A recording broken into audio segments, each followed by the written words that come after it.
Hello, everyone. Welcome to Nails and Beauty Talk, NFTs, Crypto, and Web3. I'm your host, Asia the Bird. Today, I have a very special guest with me today. She is the founder of the Crypto Witch Club. Please welcome Shirin Bucknam. Hello, Shirin. Welcome to the show. Thanks for having me. You're most welcome. So I want to go ahead and get started by, asking where are you from and how'd you get started, within your career? Yeah, so I live in Brooklyn. I've been living here 16 years. My business partner and I, who co-founded Crypto Witch Club together, we both went to college here at Pratt Institute studying design. So after college, I started getting into marketing and PR and kind of building brands. And my partner, Caitlin, and I launched a digital marketing and brand agency and ran it for 9 years before we started Crypto Witch Club.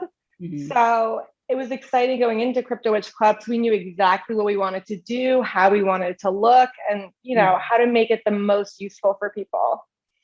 Yeah, that's really, really cool. What got you started within NFTs and Web3? So I got into crypto in 2017. So I was already in the space when NFTs started coming out and like the full ecosystem of Web3 started becoming obvious. Right. So, after being so into crypto, I was like, this is so sick. It's taking all these concepts and just making them bigger and better. And as a small business owner and a creative, like it's so good for creators and content makers and small brands. It's such a way to get in.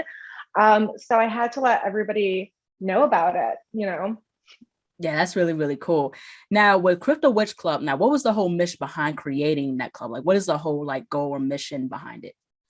Yeah, we wanted to create something that was just equitable and fun and nobody felt pushed out of. I think when I got involved in 2017, there was so much attitude, just rude on Twitter, especially women, were not welcome into the space. It was not inclusive. Everybody was bro this and bro that. And I was like, you know what? I really want to make a resource that wasn't there when I got in, where people actually, can learn and they don't feel like there's a stupid, quote unquote, stupid question. Everybody can feel comfortable to ask what they need to know to decide if it's the right thing for them. I think financial education, there's so much gatekeeping. And I think every single person alive should know how to run their finances and have that education in front of them, because it's the only way to grow and to really, get what's yours in this world.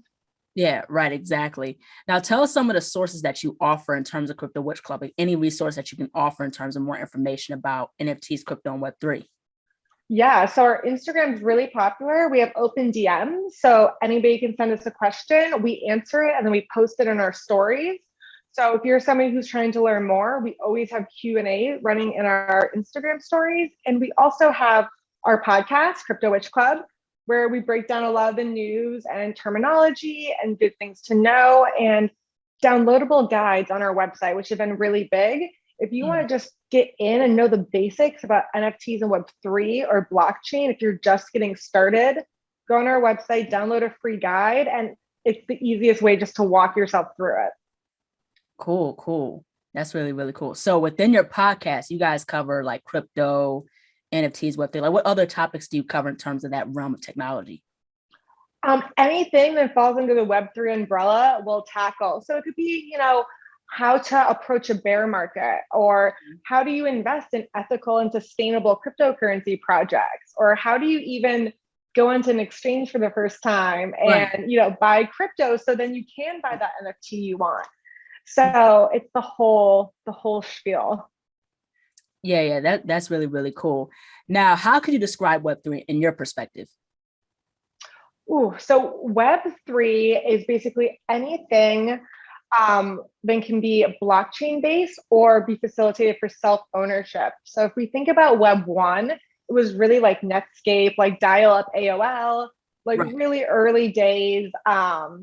Web 2 is kind of when we started becoming engaging and social online. So like Facebook and MySpace and chat rooms, when you could like chat with a customer service rep on, JCPenney online, like that's kind of when that started happening. So Web3 is just kind of an upgrade to Web 2. It offers all the same things, but what it is it also offers digital ownership. So for the first time, you can own a musical file. You're not just buying an album off iTunes, you actually own that file and you can sell that file. Or you can trade that file. So it makes it really exciting because we've never been able to digitally own anything before, shown proof of that ownership. So it's super cool.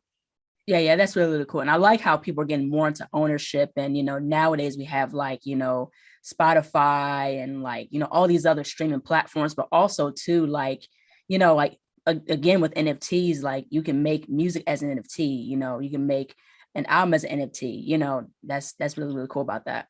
Absolutely. And I think for musicians, it's huge because musicians don't make much on Spotify. You have to be really, really big. But if you're an up and coming musician and you're selling your NFTs, not only are you keeping all that money, but and you're not having to share it, but also when people sell your work or resell it, you make an ongoing royalty. So you're always making money off your assets. It's just that idea of ownership, like you said, it just totally opens the door. Yeah, absolutely. Now, what are some of the basic things that one should understand before jumping into having their own NFTs or like NFT collection? Yeah, I think the number one things to understand are how blockchain relates to cryptocurrencies and NFTs and what makes an NFT special. An NFT essentially has a numerical identifier that shows that it's legit, right? Then shows that it's the one and that's the actual item. But I think once you understand how blockchain, NFTs, and cryptocurrencies work together, blockchains are kind of the train tracks and cryptocurrencies and NFTs run on top of them. Then you just need to understand the basics of how do you buy cryptocurrency, how do you hold cryptocurrency, and then how do you facilitate that into the NFT transaction. And I think when people hear it all together, like, oh my God, you have to go on an exchange, you have to get a wallet, then you have to go to a marketplace, and then you have to buy the NFT. It sounds like a lot, but if you break it down, it's a lot more accessible than people think. Yeah, absolutely. Now, in terms of NFTs, like, with blockchain, like how many blockchains are there? So there are multiple blockchains. So there might be hundreds, there might be thousands, but different tokens run on different blockchains. So for example, like Bitcoin and Ethereum, they have their own blockchain, but something like basic attention token, it actually doesn't have its own blockchain. It runs on the Ethereum blockchain. Oh, okay. So yeah, so there are tons of blockchains, but there are even more cryptocurrencies than blockchains. Yeah, I find that very interesting because I know you mentioned about a basic attention token. Now, how does that play a part in advertisement? And like, how does that, like how you said, play a role with like in NFTs? Like, if you can explain that possibly. Yeah, so essentially, basic attention token and Brave browser go together. Brave browser is a blockchain-based browser that the owners are actually the founders of Mozilla, like Firefox. So these are like big internet people. And it's great because it goes and it plays more into that consumer content creator first mentality. Essentially, if you're an advertiser and you choose to advertise on Brave, 70% of those funds, your advertising dollar you're spending, actually goes into rewarding the people who are engaging with your ads. So for example, now on Web2, let's say there's a store you love, so you go and you sign up for their newsletter. Cool, you're rewarded with like deals and whatever's in the newsletter. Maybe you get a promo code or something. But on Brave, you actually get Brave basic attention tokens and money for engaging with these brands. So for me as just an internet user, if you take out the whole content creator part, I can make $12 USD with the conversion a month just by using the internet the way I normally use it, which is super cool. And then as a content creator, people can actually take the rewards that they're earning from browsing and they can tip their favorite creators. Wow. So it becomes this whole ecosystem that's very multi-layered. But, right now, if I was to pay $100 as an advertiser to Facebook, to Meta, and they would take all that money and they would serve my ads, none of my customers or my audience would be rewarded from that. So it's just so cool to think about audiences being rewarded first, and content creators. I think in the future, you're not going to need influencer partnerships. I think you're going to ask your audience exactly what they want, and you'll give it to them and they'll reward you. And I love cutting out that middleman. And I think it's the new wave. Mm. Now I want to get into, Ethereum and Solana. So what is like the differences between Ethereum and Solana, as well as its like pros and cons possibly?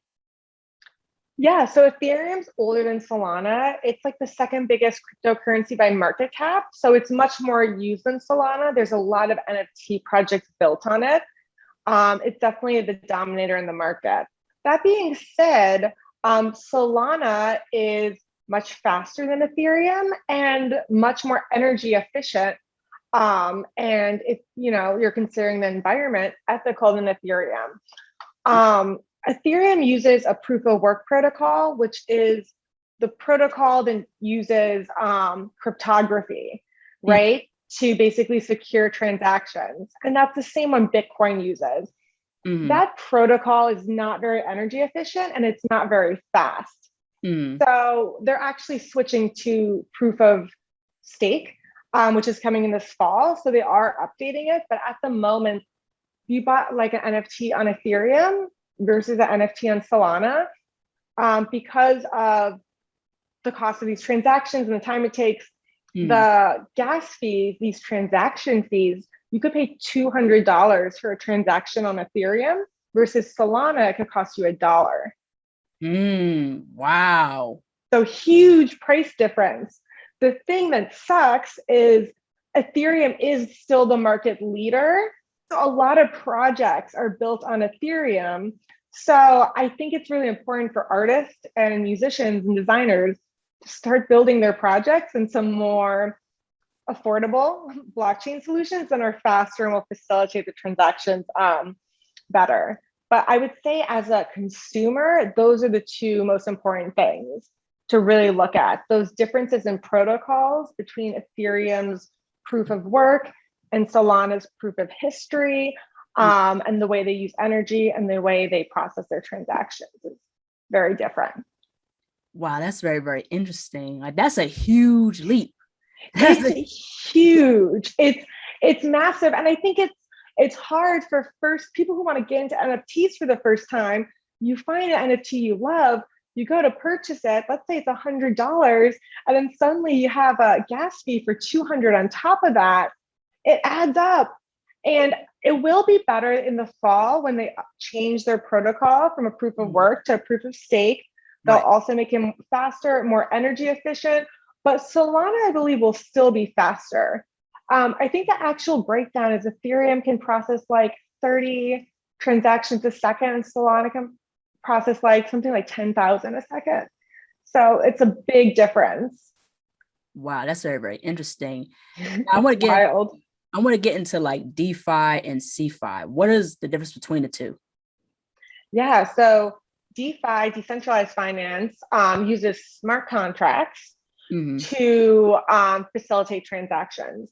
CeFi, which is centralized finance, so like a bank or like a centralized exchange, they actually have people and organization that works to facilitate those transactions, make sure everything's going as well. So essentially, DeFi is automated and runs on smart contracts, and there's a lot more transparency and control, and because of the blockchain, it can be secure.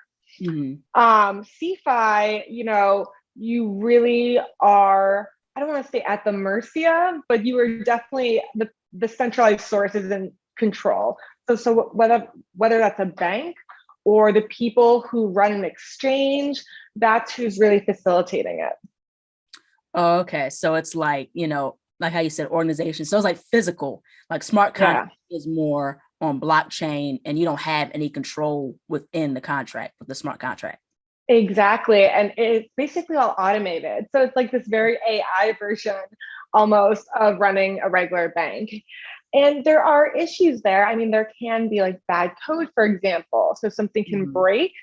But it's also fantastic because it provides so much transparency, and there really is not a lot of room for human error. So, I mean, I just love anything decentralized because I feel like things get weird when there's too many people at the top.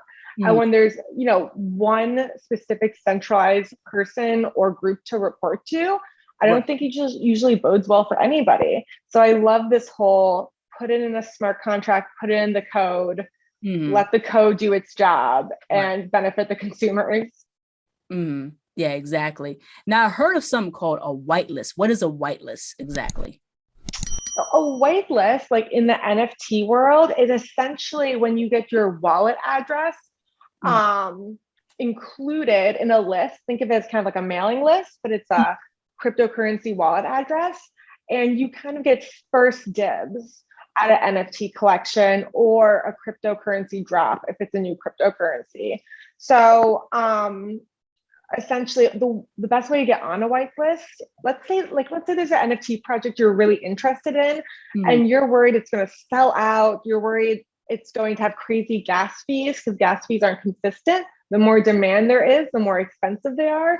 So a whitelist is kind of like being on the VIP list. They say, okay, give us your wallet address. When we do this pre-sale or this pre-order for like VIPs only, we'll include you on there. I love thinking of it as like a VIP list where you get early access to something, or if you're like on somebody's newsletter list, and then you could kind of early access to things. The only difference is instead of using your email address, you use your wallet address. Right, exactly. Now, what is a white paper?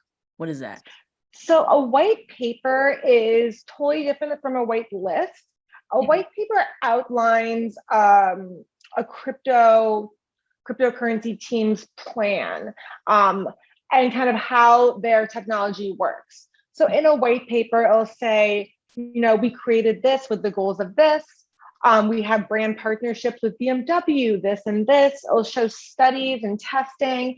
And it's kind of like if you put together like a mission statement, where it's like, this is the plan. And it's a great resource to look at if you're considering investing in a cryptocurrency project, because you'll be able to look at it and be like, well, are they achieving their goals, or are these just kind of plans that there's no like concrete foundation to? So it's definitely like, it's a great way to vet a project and to see if they're actually delivering, or if they don't really do anything and it's more of just a hype project. Yeah, right. Now I want to get into, in terms of security and decentralization. So how does security and decentralization play a part within NFT, especially securing cryptocurrency? Yeah, so what makes NFTs and cryptocurrency secure is that it runs on the blockchain, which provides that infrastructure where it can't be duplicated or corrupted. That being said, that doesn't mean it's possible. It doesn't mean it's impossible to lose your cryptocurrency. The number one way people lose their cryptocurrency is due to scams, actually, and phishing scams. And, it happens to the best of us. A big way people have, been targeted is they'll get an email from something that looks like it's OpenSea, the NFT platform, and I'll say OpenSea.com, and they'll get a message like, you need to confirm your NFTs in 48 hours. Give us this code and that code ASAP. So even the smartest people, if you're new to space, especially, you're going to panic and be like, oh my God, I'm going to lose my NFTs, and you're going to fill that out. I mean, even Bored Ape Yacht Club, which is a huge NFT project, their followers got scammed in a different way because their Instagram was hacked. So, people trust this brand's Instagram. It has a huge following, but their Instagram got hacked. The hacker posted like a story that was like, tap here to get a free reward. It was like some metaverse deal, and people tapped in, put their info in, and got their NFT stolen. So it's not, projects can go under, people can get hacked. The best way is to diversify across your projects and always keep your cryptocurrency in a wallet, which grants you full control. It means it's not owned by an exchange. It's not owned by a third party. You actually have full control to it, and never give out your seed phrase or your login details, or no marketplace or exchange will ever ask for that.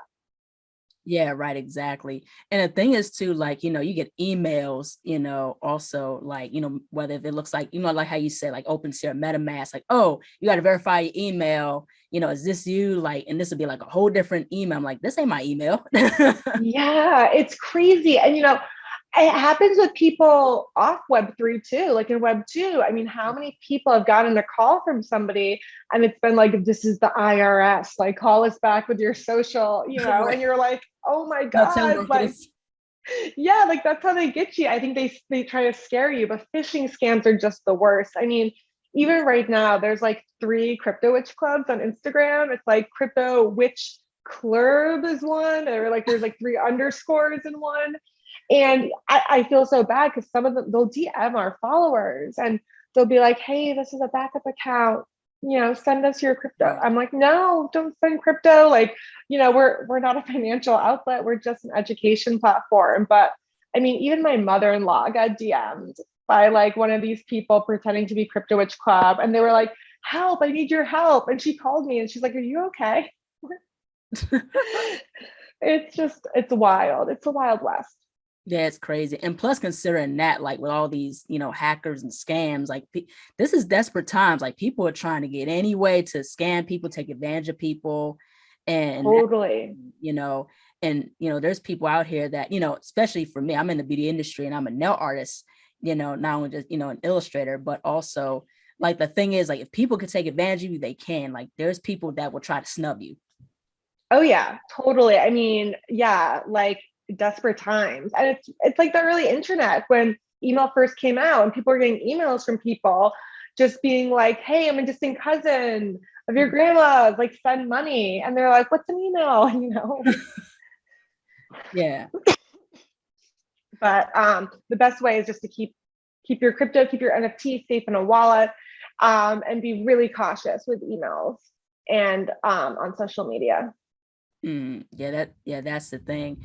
Now, how does one market like their NFTs or NFT collection? Oh, there's so many good ways. I would say, first of all, build a really strong, authentic community. Your community doesn't need to have 10,000, 100,000 people following you, but it needs to be people who really believe in your mission.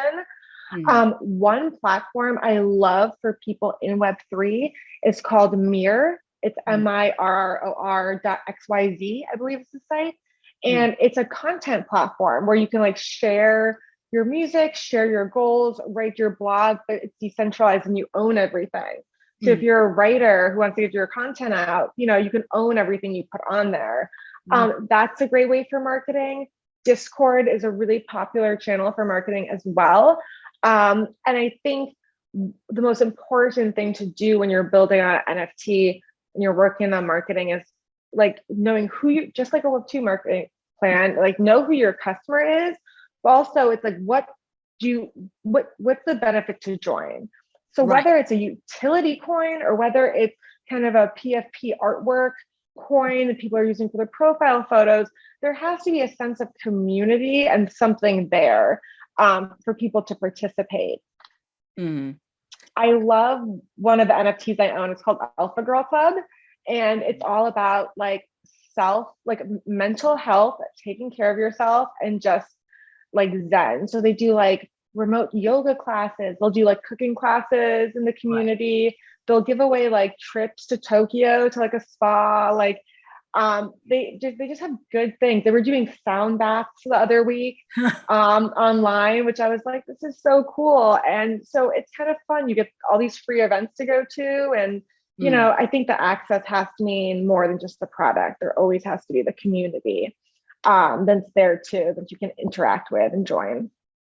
Yeah, right, exactly. And I find it very interesting because you look at like the NFT collection, like the Smirks. I don't know if you looked at their stuff, like the Smirks, like their stuff is really, really cool because I like how they do like their different like yellow smiley faces. They're not smiley faces, but they're different expressions. But they combine it with like, you know, not only a sense of character, but also streetwear. And I think like there's like a couple, they've collaborated with other like illustrators and artists. And I think with their stuff, like you get like a silver smirks chain or something like that. You know what I mean? And Totally. And I think NFTs too. Like, I mean, I feel like Kanye could do Yeezys as NFTs, and you buy right. the NFT and you get a pair of Yeezy, and the NFT proves what edition it was, how limited it is. Like, Mhm. I think there's so many things. I did check out the Smirks. That sounds super cool. Yeah, and also too, like, that's also I think Supreme could do. Like Supreme is like a big streetwear brand. Like, if you get a Supreme NFT, you get like their merch, their sneakers, or their limited edition, like, hats or sweatpants, whatever.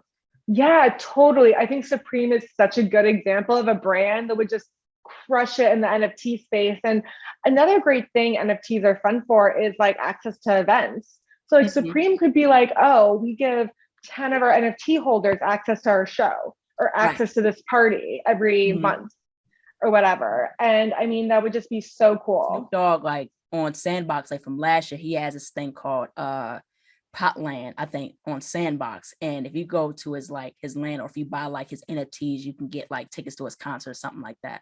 Yes, I love that. And I think it's such a cool way to get like the NFT holders into the metaverse too. Because I mean, even like Dead Mouse and Paris Hilton were doing like shows in the metaverse. Mhm. And like, what a fun, cool access way. I mean, what could be cooler than going to like a metaverse show as an NFT holder and then getting put in a lottery to go to a real show, like in Right. person? Right. I find it to be really, really cool. Now, what's your take in terms of copyright and NFTs? Like, can you copyright NFT, or is that, once that NFT is out, you can't copyright it? Like, how's that work? So NFT laws are fuzzy, I guess would be the best way to say it. They're not super clear right now. And I think there's going to be a lot of art laws and IP intellectual property laws happening as it develops. But right now, if you own an NFT, you usually have full rights to that image. But Mm-hmm. from what I've noticed of other like lawsuits and things that have happened, you don't have exclusive rights.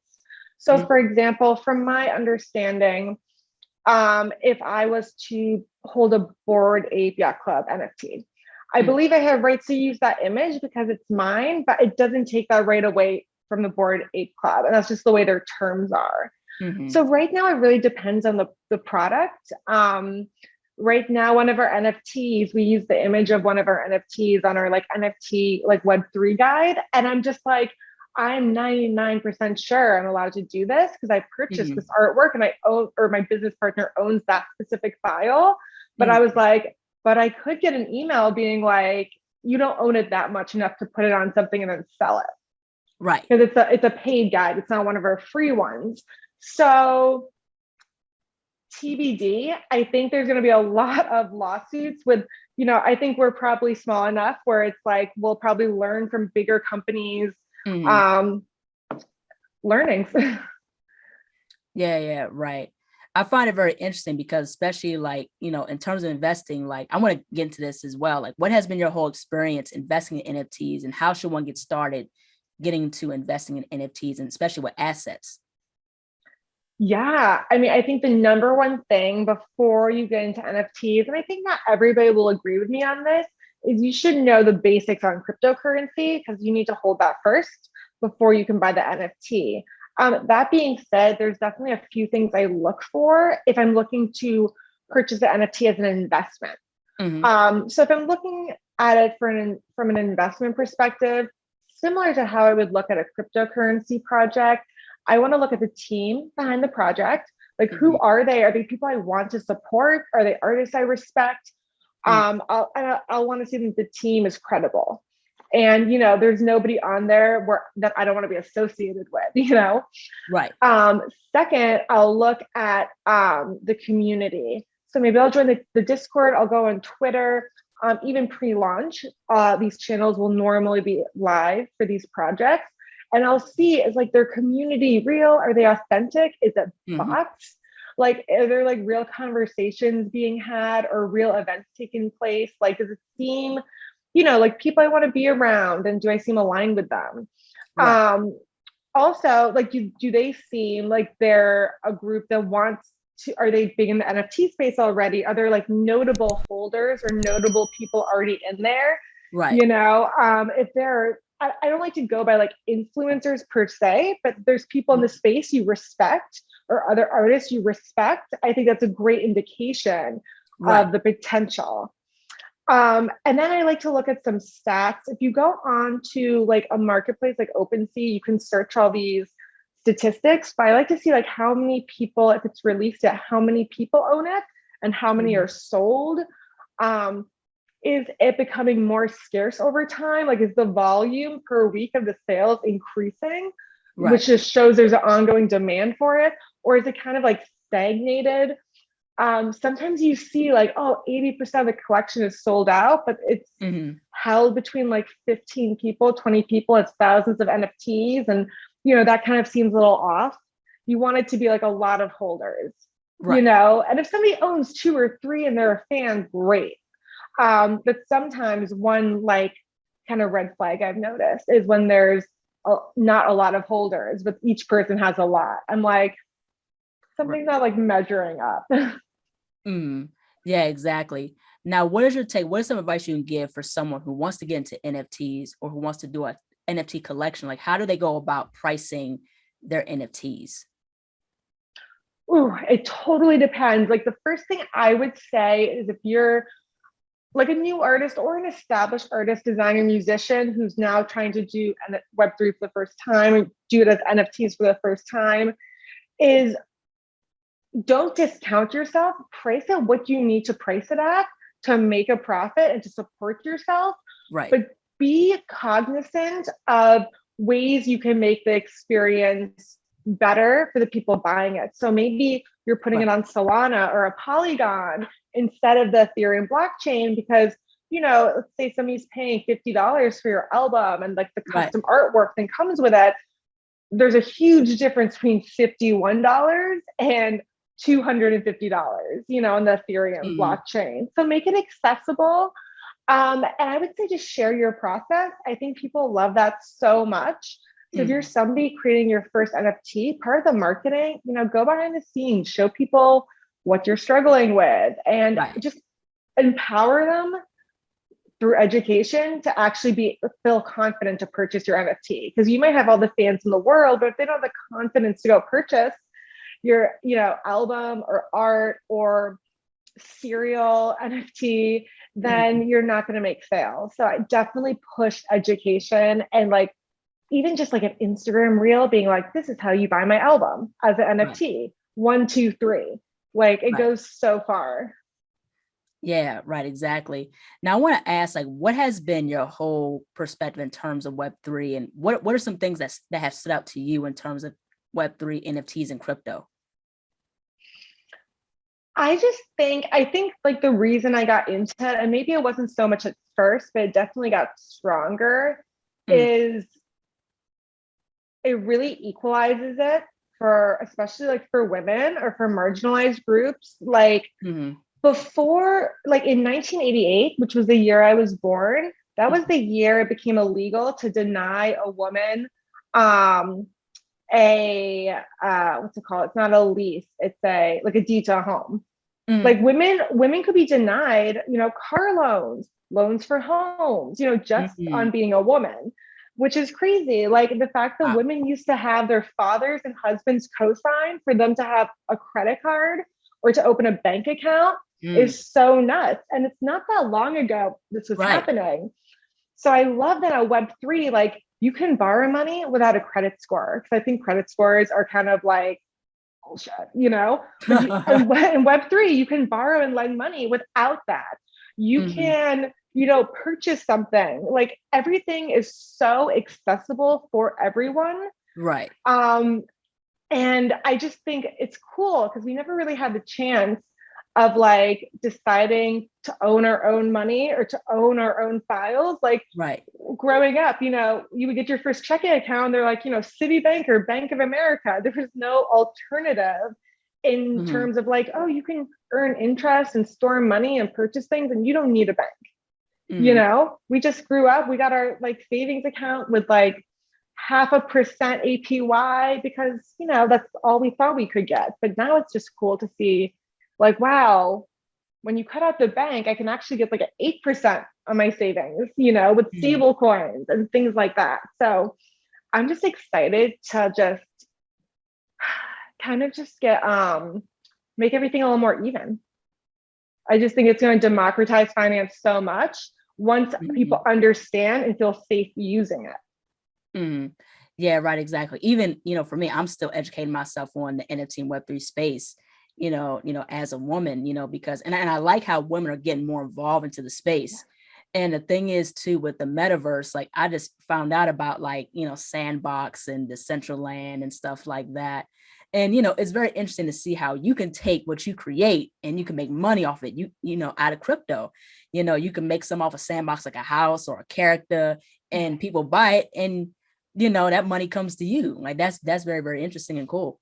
Yeah, and I think it just goes back into kind of and it's maybe the direction the world's going, where it's like maybe we'll see less and less corporate jobs in these huge structures, and maybe we're going to start seeing more DAOs, where like the people who are building the company all own a piece of it, or for artists, they don't need to have a gallery or Right. representation take half their work, or a record label take all their money. Like I think we're going to see so many more people be able to be self-sufficient.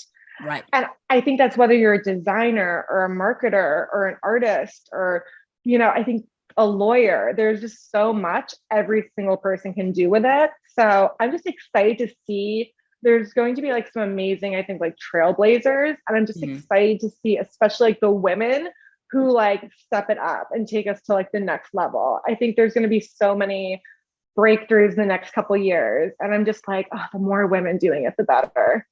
Like, let's go. Yeah, absolutely. Now, in terms of the economy, I want to get into the economy. So the economy, has been affected in terms of like due to like world issues, especially, with the pandemic and things like that, like gas prices going up, food prices going up, how has the economy, in your perspective, affected NFTs and the Web3 space, especially within cryptocurrency? Oh God. I mean, you're so right. I saw this study that was like, your 4th of July barbecue costs 30% more than it did last year. And I mean, it's wild right now, the way things are going. I think for me, what I've noticed and what I fear, but I think it's natural, is you see a lot more FUD, which is fear and doubt. I think, especially now, I've been noticing there's been a lot of layoffs happening. It's not a great time. And I think a lot of people, it's not the time right now for them to invest in like a speculative asset. Because as much as I believe in cryptocurrency and I'm a long-term holder, if you're not having a lot of money coming in, or if you have a lot of money coming in and you have a lot going out because of inflation and the high cost of childcare and just, eggs and meat at the grocery store, you're not going to have this extra stuff to invest in. And I think it's going to be one of those things you might be dismissive of, because there are barriers in place now, and it goes back to gas fees, like we talked about, Right. Where it's not easy. And there's a lot about crypto and Web3 where we talk about you can do all this amazing stuff, but I know we haven't really hit the potential yet. Right. So I think between what's going on with inflation, what's going on with the supply chains, and what's going on with like the stock market, I think, it's just going to slow the people investing in crypto, because it's just not the right time. It's like, and as much as I think there's a potential for crypto to be a hedge against inflation, absolutely. When something's new and young, it's volatile. Bitcoin is in its teenage years. So, when times are tough or money's tight, it's not the best asset to invest in necessarily. But that being said, you could invest in stable coins, which are no more volatile than the US dollar, and you can earn interest on staking those or something similar to that. So there are still ways to play it. But yeah, I think we're going to see in the markets, traditional markets, non-traditional markets, I think we're going to see a lot of just fear and doubt. And people are just, a bear market is it's definitely an opportunity to buy. It's an opportunity to make money. It's an opportunity to get those NFTs at a lower cost because Ethereum's dropped. So absolutely, there's so many good things, but it's also, I understand why people, I think it's human instinct to be like, oh, it's down. Like, I kind of don't want to touch it. Right. but I'm like, go against that instinct. Just do it. Like if you have it and you want it, do it. Yeah, right, exactly. But bouncing off of that, we're getting more into a digital age.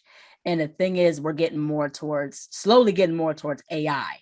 Like you have like the Dolly 2 who's making like, we'll take an image, of anything you want and just paint a painting. We have self-driving cars, that's coming into fruition. It's crazy how like, I think it's getting a little scary, but I think it hasn't really fully hit us yet, if that makes sense. Yeah, we're totally in like these weird growing stages where it's like, wow, we have so much potential, but it's like, well, we don't know what happens with like the unrealized potential yet. Like, I think it's I think it's like very much like when the internet came out. That's I think the best way to relate it to, where I'm like, I feel like the next 10 years are going to be crazy. And I hope it's crazy in a good way. Like there's so many good things that can come from it. The same way I think social media, there's so much good that can come from social media. And like I love that you don't have to go to college now. You can go on YouTube and learn something. Like I love that micro education, but also there's tons of terrible things that come with social media, like hate groups and school shootings, and you have these manifestos and crazy things. So, I hope as we grow digitally in this new digital world, I hope we're doing it cognizantly and like the best we can. Yeah, that's the thing with that. Hopefully it grows in a very good and positive way where, and the thing is with AI, it's never going to replace humans. It's never going to replace humans and human creativity. That's the thing. And, the whole thing also too, I just found out as of recently that Solana is coming out like with their own Web3 smartphone. I find that to be very interesting too. What? I had no idea. That's crazy. Yeah, I saw it like on social media, like Solana's having like their own or building their own Web3 smartphone or some to that effect. And also too, the co-founder of Twitter is trying to do like a Web5 or something. I'm like, we already in Web3. Like, why we building? Oh my God. There was a whole week on Twitter where every Jew was like, you're in Web3, but I'm in Web6. And like, I'm like, this is not real. Like nobody even gets Web3 yet. Like scale it back. Like, come on. Yeah, we're just taking like this big old huge leap. I'm like, we just now get into Web3. Like, what we going on? Yeah, like we skip Web4. Like, we just get one whole number. That's very, very interesting, kind of weird. But also I want to get into this other question. Why do you think women should get involved in NFTs and Web3?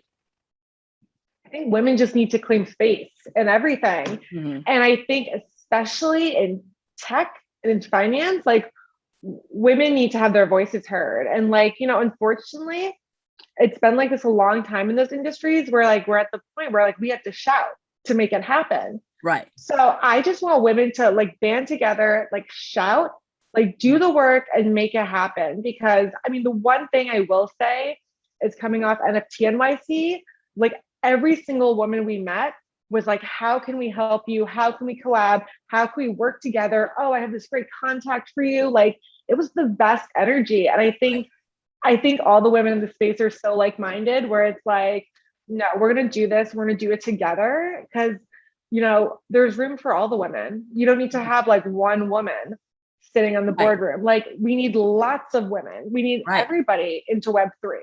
So, I want to see this just be a space for everyone. And I think similar to micro education and what we were just saying with like YouTube, like I think everybody can learn Web3. Anybody, like the potential is there for anybody. So if you have to, go online and like just start learning, but it's something you're interested in, like for anybody who feels that way, I'm just like, do it. You got it. Like one step at a time, Yeah, right. Exactly. Diversity is very important. I like how NFT collections like World of Women and Power of Women are having that representation of like, like women can get involved into the NFT and Web3 space. You have everyday goddesses, like these other NFT collections that are getting more well known over time. So that's definitely very important to have that diversity and especially inclusion. That's very important. Totally. Even with like the NFT profile pic photos. Do you know what I mean? Like you want to see every woman represented. Like it's not just enough to have a woman-led project where it's like, what are you doing for women? And how are you making sure all your artwork, all the PFPs represent every woman? You know, from like race to body exclusivity. Like, I feel like we need to go full on. with just all of this. And I'm seeing women do that. It's really exciting. Mhm. Even like the My BFF launch was like the first one I saw with like body inclusivity. Right. And I was so excited because I was just like, that was the thing kind of missing in a lot of women-led like TFPs I saw. So I was like, okay, like, cool, we're doing it. Yeah, absolutely. Last but not least, where can people find you on social media, and how can people get access to your resources, and how people can support you? Yeah, so we're on Twitter, Instagram, Medium, Pinterest, Crypto Witch Club. One word, no underscores. Be cautious. And then you can go to cryptowitchclub.io to download our free guides. All right, cool. Well, thank you so much, Shirin, for joining on to the show. This is absolutely great. I do appreciate your knowledge and your wisdom. It's very, very useful in terms of the NFTs and Web3 space. Like I said, I'm even still learning about the NFT and Web3 space myself before I jump into it. So, just thank you so much. This has been fun. Yeah, thank you. And I think, while we're all learning something new every single day, because like there's new stuff every single day to come out. So we're all in the same space. Yeah, absolutely. Well, take care. Thank you. Thanks. Bye-bye. Bye. Hello, everyone. Thank you all so much for watching. Please like, comment, share, and subscribe to the channel. Be sure to click the bell for notifications. Also follow me on my social media platforms and visit my website, asiaticbird.com, and be on the lookout for more interviews involving Web3, NFTs, crypto, and the metaverse.